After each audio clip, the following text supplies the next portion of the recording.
ایک بوڑھا شخص مر رہا تھا، بستر پر پڑا تھا، آنکھوں میں بے بسی کے آنسو، ہاتھ کانپ رہے تھے۔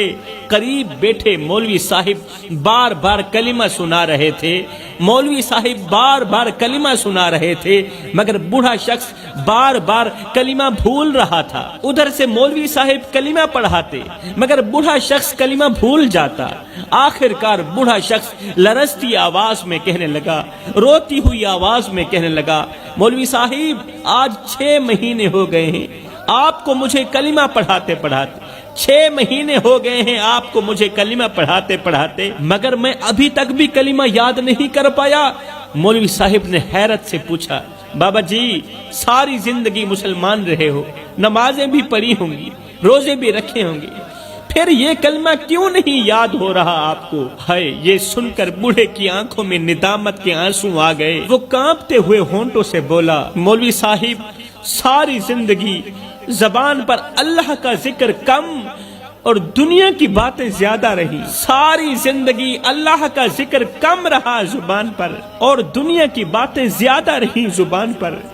دن رات دولت، کاروبار، دنیا کے خوابوں میں کھویا رہا، دولت میں کھویا رہا، بزنس میں کھویا رہا، اور جب وقت آیا، موت کا وقت آیا، تو وہی دنیا دل پر اتنی چھا گئی کہ زبان سے کلمہ نکلنا ہی بھول گیا۔ دل میں دنیا اتنی چھا گئی کہ زبان سے کلمہ نکلنا ہی بھول گیا۔